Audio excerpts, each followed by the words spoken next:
Querido irmão, querida irmã, você que participa toda semana do nosso programa Em Comunhão da TV Aparecida, seja bem-vindo, seja bem-vinda. Vamos nos debruçar mais uma vez sobre a Bíblia Sagrada. Estávamos conversando sobre São Marcos. Essa é a segunda parte desse nosso olhar ao Evangelho de Marcos e perceber o que é que a gente aprende com esse Evangelho, o que é que hoje Jesus está dizendo para nós, né? E vamos continuar assim com a ajuda daqueles que já estavam no programa anterior. Padre Vidigal, mais uma vez, bem-vindo ao nosso programa Em Comunhão. Olá, Padre Ulisses, é um prazer estar aqui de novo com você e com os que nos seguem pela TV Aparecida. Isso, é um povo que vai assim se degustando com tudo aquilo que você partilha da sua sabedoria bíblica. E também o nosso querido professor Denis Duarte, o nosso especialista em Bíblia. Eu fiquei mais impressionado com a sua garagem, viu?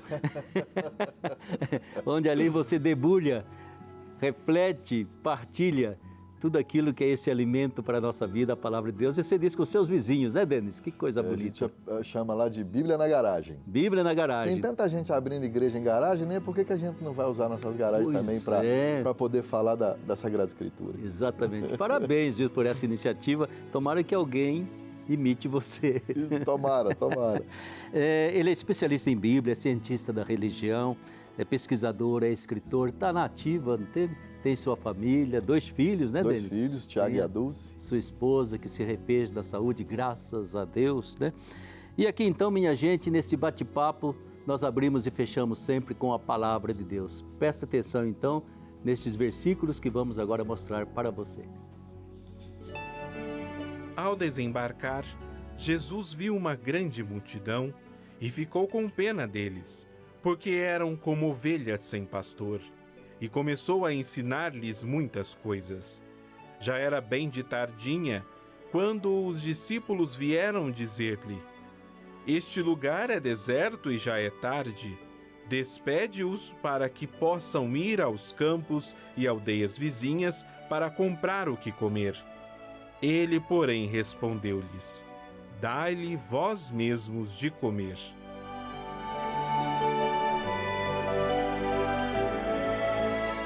Diz vós mesmo de comer. Creio que isso marca todo o ministério de Jesus, aquele que olhava o tempo todo, não para as autoridades religiosas, políticas, ele olhava para o povo, para a multidão, e aquele coração super sensível. Às vezes os seus discípulos não percebiam a situação, ele percebia. Dai-lhes vós mesmos de comer. Não vão terceirizar para ninguém, são vocês que têm que abrir as mãos, abrir os bolsos e ajudar esse povo faminto. Este é Jesus Cristo, nosso Senhor, Messias, prometido no Antigo Testamento, Filho de Deus, que se revela principalmente na hora que está morrendo na cruz. E é tão importante que esse Jesus tenha um sentido profundo na nossa vida, não apenas como recurso para graças, milagres, entende? Mas como aquele ser humano completo, perfeito, plenificado, cheio totalmente de Deus, tanto assim que ele é a encarnação do Verbo. E ele é o ideal da nossa humanidade. Deus nos criou exatamente para que possamos crescer à altura, à medida de Jesus Cristo. Daí que Deus tem paciência e nós temos que ter um pouquinho de esforço para começar a crescer cada vez mais. Não podemos ficar sentadinhos na vida, esse tempo tão bonito que Deus nos dá para sermos cada dia mais humanos, à imagem e semelhança de Jesus. E aqui então esse texto bonito aí, Denis, como é que você vê essa palavra de Jesus aí, dá-lhes vós mesmo de comer? Esse ministério de Jesus, o que caracteriza? Ele veio ensinar verdades, veio ensinar mais leis de comportamento, porque muita gente gosta de Jesus como comportamento ético e moral, né? Qual que é o algo mais desse ministério de Jesus? Jesus, quando chama os seus discípulos, ele os chama e diz assim, ó: chamei para primeiro ficarem comigo. Sim. Quando chama os 12, né, a passagem no Evangelho de Marcos, quando Jesus chama os 12, os chamou para que ficassem com ele. Então essa é a primeira coisa. Jesus não chama os seus discípulos para trabalhar para ele, para fazer as coisas em nome dele. Tanta gente que às vezes nas nossas paróquias, nas nossas comunidades, movimentos, acham que precisam trabalhar para Jesus, estão no serviço de Jesus e se enchem de coisa, mas esquecem do próprio Jesus. Jesus nos chama para que fiquemos com ele. E depois sim, ele vai nos ensinando, nos colocando, né, a serviço do outro, a serviço do irmão, mas sim, primeiro é para ficar com Jesus. Por isso que Jesus, quando alguém perguntou para ele, falou, olha, tantos mandamentos que eu preciso aprender, são tantas leis, dá para resumir? E Jesus resume toda a lei em 2 mandamentos. Amar a Deus sobre todas as coisas, ou seja, ficar com Jesus, experimentar esse amor de Jesus. E aí sim, porque eu experimento o amor de Jesus, eu sou capaz do 2º mandamento, amar o próximo como a mim mesmo, resumindo toda a lei nesses 2 mandamentos. E a verdade, não é, Denis, que se nós não conectamos ou mantemos conectado esses 2 mandamentos, nós não damos conta nem de um, nem de outro. A gente se cansa de amar o próximo, né? Ou a gente, então, acaba também deixando de lado a dimensão mais profunda do sentido daquilo que a gente faz, que só Deus pode dar para gente, só o amor de Deus, e a gente acaba vivendo uma vida mais individualista, insensível, e não levamos em frente o sonho de Deus de comunhão, viver em comunhão. Como que soa em você, Padre Vidigal, esse dai-lhes vós mesmo de comer, esse ministério de Jesus que é de alimentar, não só com o pão, mas de alimentar de Deus a vida do povo?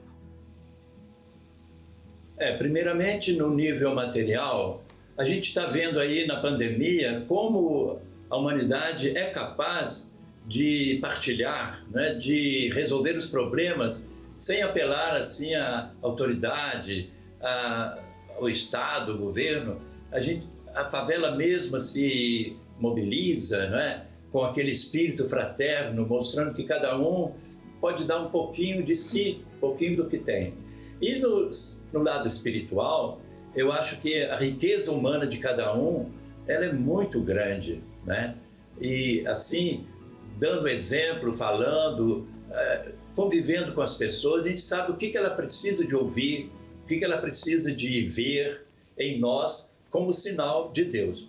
Agora, voltando a essa questão aí do grande mandamento, eu vejo a continuação da história, que Jesus disse ao escriba que perguntou, não estás longe do reino de Deus. Não estás longe do reino de Deus. Parece que Mateus era um pouquinho mais crítico, né, com os fariseus. Ele tem um sermão lá no capítulo 23, assim, muito bravo, com os fariseus hipócritas, né, sepulcros caiados, e dá a impressão que todo mundo era assim.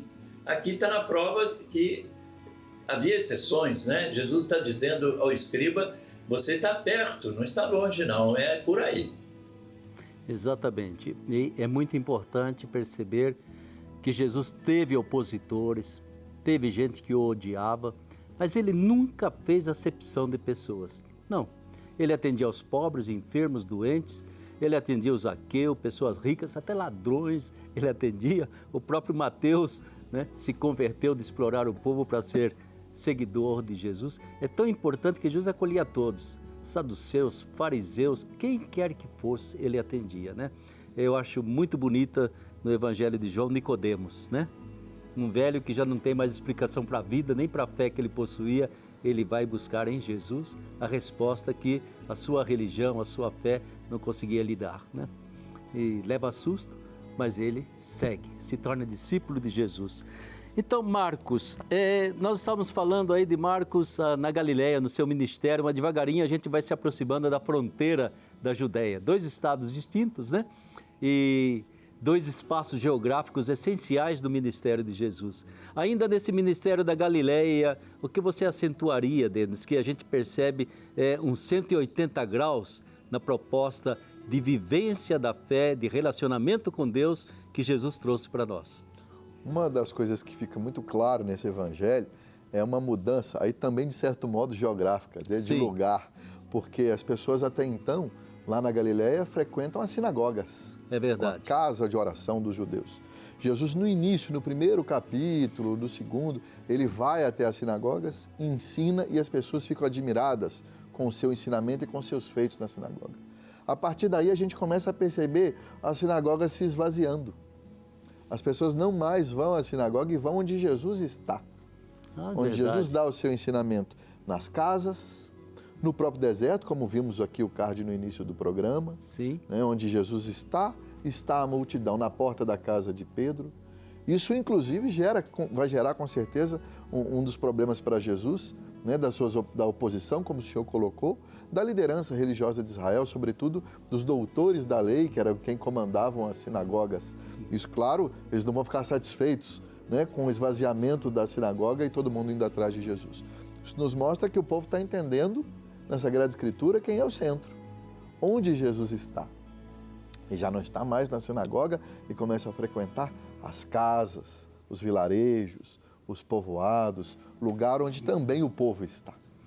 E isso vai trazer para nós uma revelação tremenda, né? Que é exatamente, né? Deus está onde o povo está. E Deus já não está mais circunscrito por lugares sagrados, determinados objetos, né, que serviam de sinal da comunicação, do link com Deus, não. Agora é lá onde está o enfermo, onde está o doente, onde está o pobre, é o lugar de Deus. Essa questão da casa é importante, porque na casa, quantas vezes Jesus entrou para tomar uma refeição, né?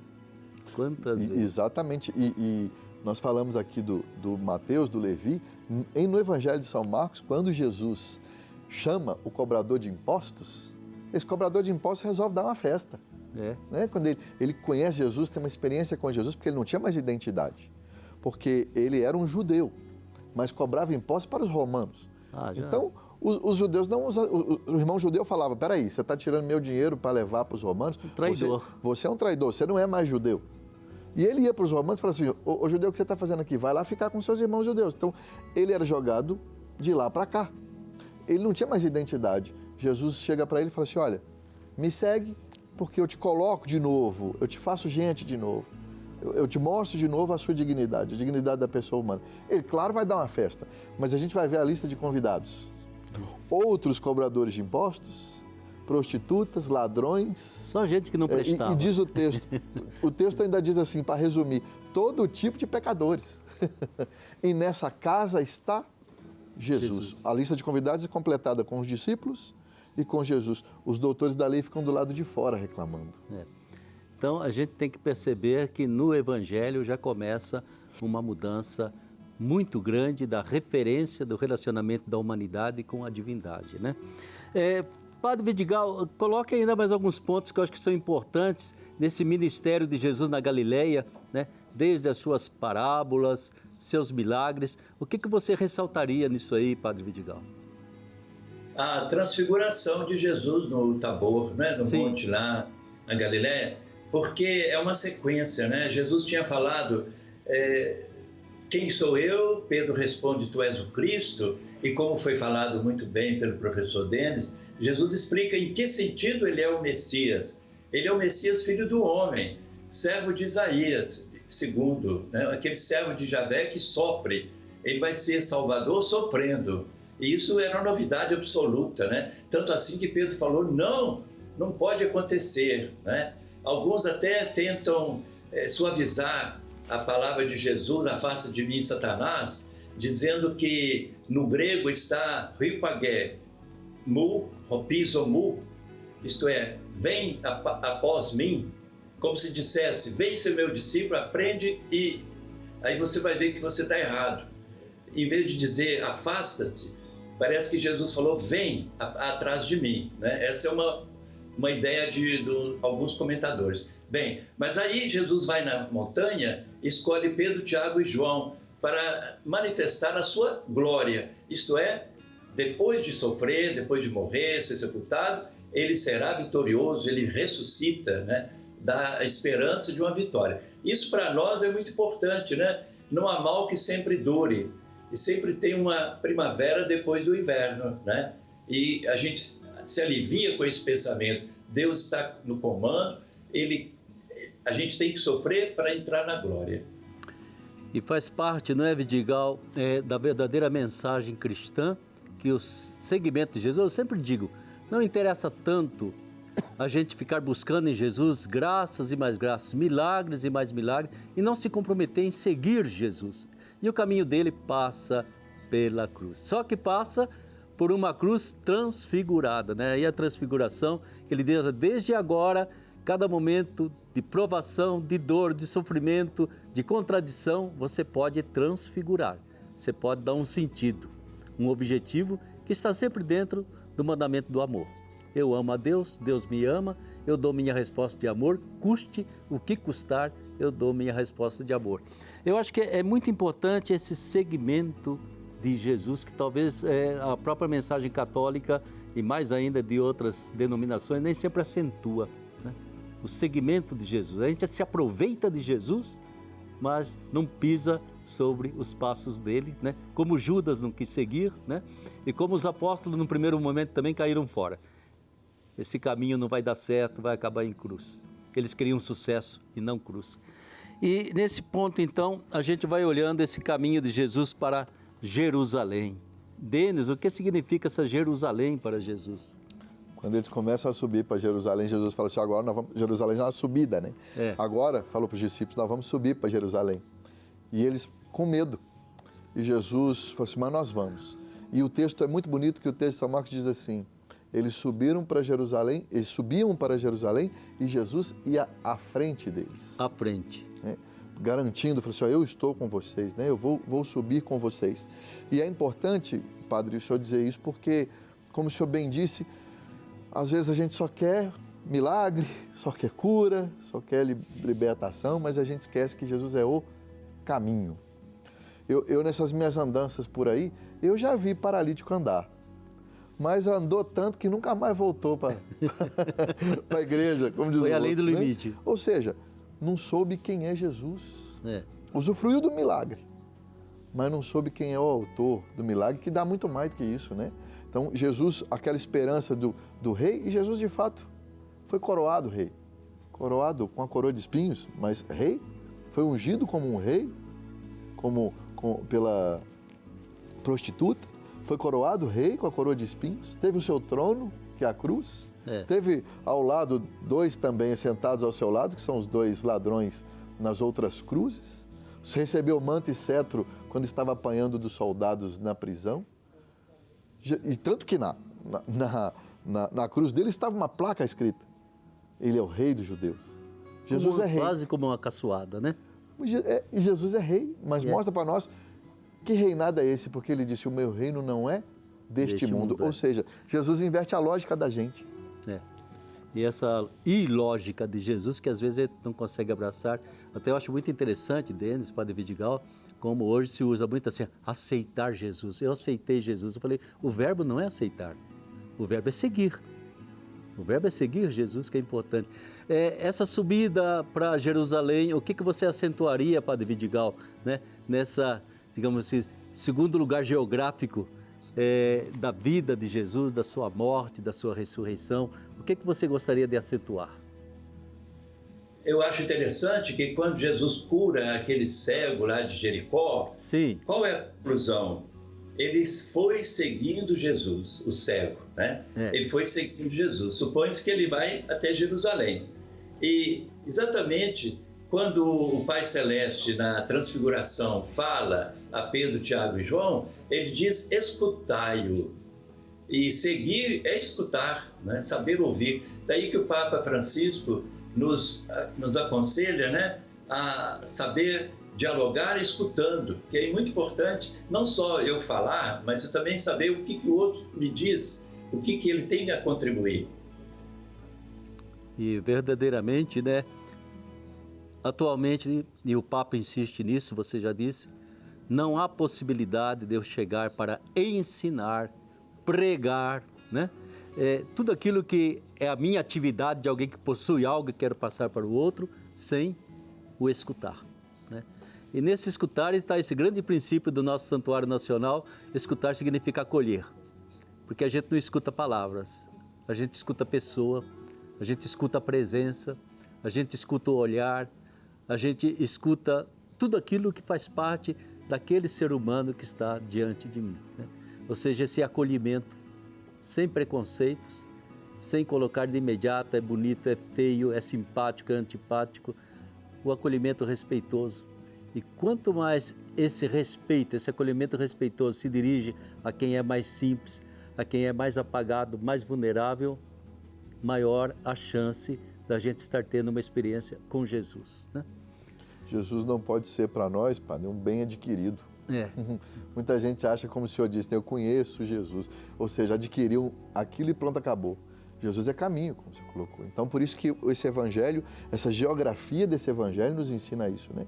Eu vivo momentos maravilhosos ao lado de Jesus, que são os momentos de glória, né? Como colocamos aqui o Monte Tabor, mas eu também vivo e preciso passar caminhando com Jesus pelo momento da cruz. O senhor colocou aí no início do programa que, graças a Deus, minha esposa está recuperando a saúde. Sim. Claro que eu não imaginava e não esperava passar. Para quem nos acompanha, minha esposa, ela passou por esse ano por um tratamento do câncer, né? E graças a Deus agora está na fase apenas de acompanhamento, né? Estando curada, graças a Deus. Ninguém espera uma coisa dessas, mas nós precisamos aprender a passar por todos os momentos. Os de alegria, como por exemplo foram o nascimento dos meus filhos, do meu casamento, mas eu preciso aprender a passar com Jesus também pelo momento da cruz, que foi esse um ano, por exemplo, desse acompanhamento duro, né? Da doença do câncer e do tratamento, graças a Deus, dessa doença. Para experimentarmos o quê?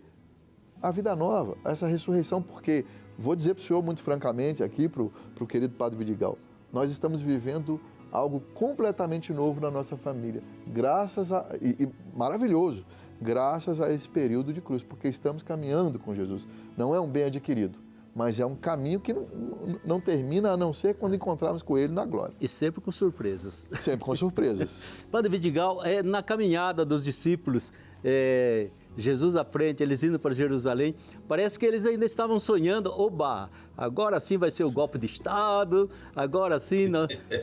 Conta para mim um pouquinho essa discussão que Marcos nos conta exatamente desse caminho para Jerusalém. O que traduz e o que se atualiza para a nossa vida? Eu queria voltar um pouquinho atrás, Sim. No carregar a cruz de Cristo, né? Jesus falou, quem quiser vir após mim, tome sua cruz e siga-me. Aí veio o Cirineu, e o Cirineu, eu fui olhar os textos paralelos em Mateus e Lucas, ele foi obrigado a carregar a cruz. Puseram a cruz sobre ele, obrigando-o a levar. Já o São Marcos fala, chamaram Simão Cirineu para levar a cruz, chamaram, né? E esse Simão Cirineu era pai de Alexandre e Rufo, só Marcos é que nota isso. Então, deduz-se que Alexandre e Rufo eram da comunidade de Roma. E também, na carta de Paulo aos Romanos, ele tem essa frase, saudações a Rufo, o eleito do Senhor, e a mãe dele, que é também minha. Eu achei um elogio fantástico, deve ser o mesmo Rufo, né? Sim. Filho do Simão Cirineu. Bom, então, essa caminhada para Jerusalém, os apóstolos certamente esperavam alguma coisa, porque até na ascensão de Jesus, né? É agora que o Senhor vai instaurar o reino, Jesus deixa sem resposta, não tem cabimento, né? Uma pergunta dessa, né? Ele falou, vocês vão pregar o Evangelho com a força do Espírito Santo. Isso, e a possibilidade de ficar discutindo quem vai sentar à sua direita, à sua esquerda, né? A mãe ainda intercedendo pelos filhos, né? Era todo um sonho de messianismo que continua presente muitas vezes nas nossas ideologias religiosas. Ter sucesso, conseguir bem-estar, ser abençoado por Deus e ganhar na loteria, e vai por aí afora, né? O nosso materialismo de fé, ou a nossa fé materialista. Experiência de Deus, passar por aquilo que tantos santos passaram, né? E alguns sofreram muito, mas passaram pela experiência de Deus, ela tem que ir até a crucifixão. Ela não fica apenas numa graça que se recebe, né? Milagres podem existir sempre, né? Mas os milagres nem sempre nos convertem, não é, Denis? Nem Exatamente. sempre. Mais ainda, vamos olhar mais um pouquinho, agora sim, essa paixão, morte e ressurreição de Jesus, porque é o momento essencial do Evangelho, né? Essa era a memória primeira dos apóstolos, das primeiras comunidades, no que é que você acredita? Eu acredito que ele ressuscitou. Ponto e basta. De fato, Dedê, a gente não precisa acreditar que Jesus foi crucificado, porque dava para ver. Uhum. Que ele foi flagelado, coroado de espinho, porque todos os soldados romanos viram aquilo, né? Agora, a ressurreição acaba sendo algo mais. Mas como que é esse caminho? Exatamente para dizer, eu creio que Jesus ressuscitou, ou melhor, este é verdadeiramente o Filho de Deus. É a experiência da fé. É a experiência da fé, e aí que eu falo que o bicho pega. Porque realmente a cruz você vê, quem estava lá viu Jesus ser crucificado.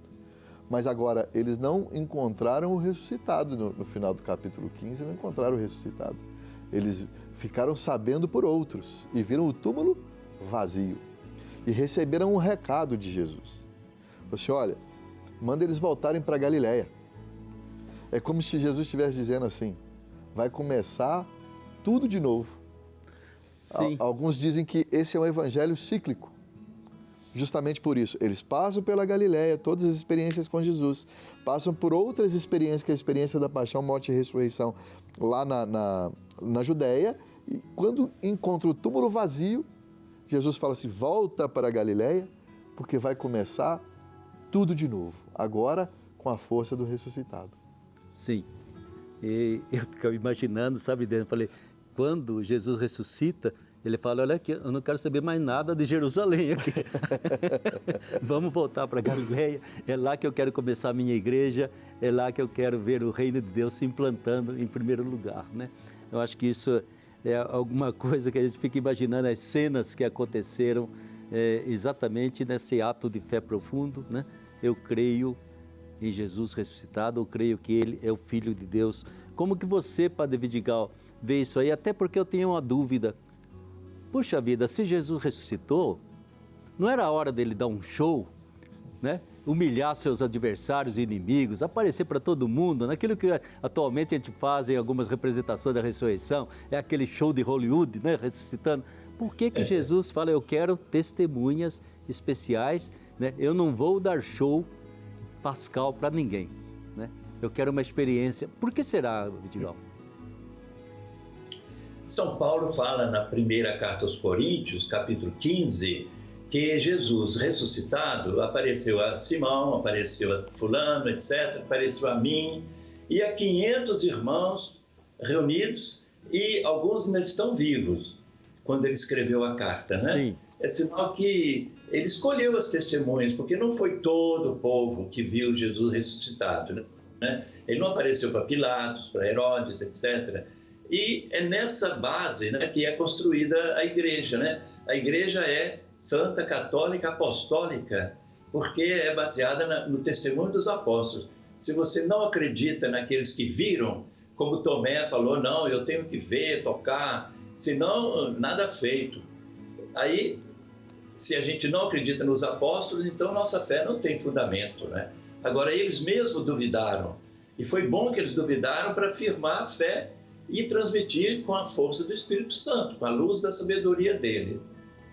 Exatamente, né? E a gente perceber que esses homens, essas mulheres, né?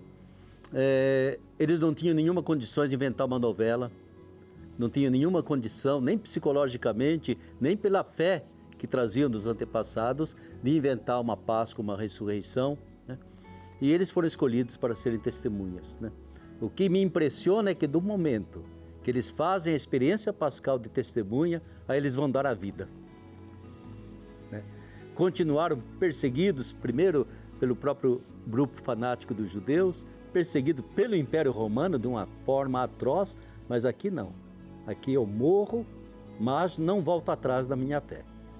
Eu creio, eu sei que Jesus ressuscitou dos mortos, né?